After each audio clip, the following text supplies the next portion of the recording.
Bonjour, aujourd'hui je vais vous parler du placement de la balle dans l'écartement des pieds.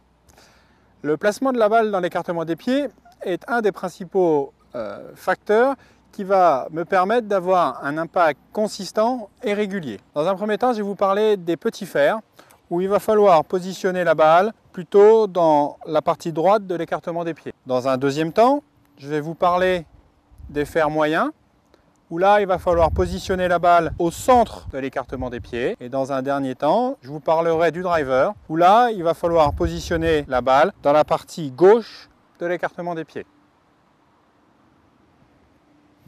Pour le placement de la balle dans l'écartement des pieds, cela va dépendre de la longueur du manche par rapport au club que vous allez jouer. Plus le club va être court, plus l'angle de mon club par rapport au sol va être vertical. Plus je vais monter dans la gamme, les fers moyens et le driver, plus le manche du club va être long, plus il va falloir que je me recule de cette balle. Et donc plus l'angle du club par rapport au sol va être horizontal. Avec ce petit fer, il va falloir que je place la balle à droite dans l'écartement de mes pieds. Du fait de la longueur du manche, il va falloir que je sois relativement proche de ma balle et donc l'angle du club par rapport au sol va être très vertical. Cet angle très vertical, ça va définir le plan de mon swing. Donc en dynamique, il va falloir que je retrouve ici le même angle que j'arrive à avoir au moment de l'adresse. C'est aussi pour cela qu'avec mes petits fers, je vais plutôt produire un divot important. Je vais retrouver un sternum qui va être projeté à gauche de la balle. En faisant un swing normal, je vais dans un premier temps taper la balle et ensuite venir enlever du gazon après la frappe.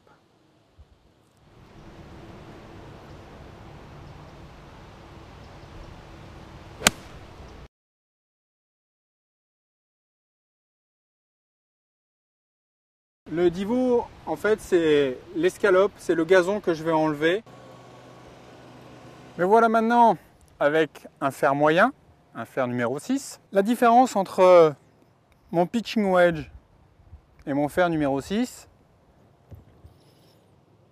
c'est une différence de longueur.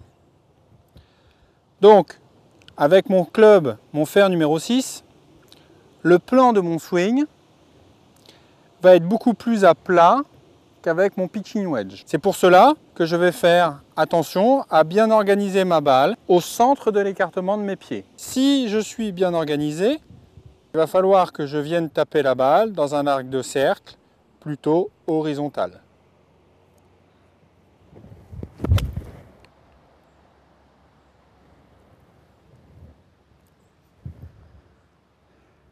C'est pour cela qu'avec mon fer 6, je vais faire moins de divot qu'avec mon pitching wedge. Mais voici maintenant avec le driver qui est le club le plus long que j'ai dans le sac de golf. Et la grande différence avec le pitching wedge que j'ai tapé en premier, c'est la longueur du manche. Avec mon pitching wedge, il fallait que je me place relativement proche de la balle. Et donc avec le driver qui est le club le plus long, il va falloir que je me positionne de manière assez éloignée de ma balle, ce qui va donner un angle de mon manche par rapport au sol relativement plat.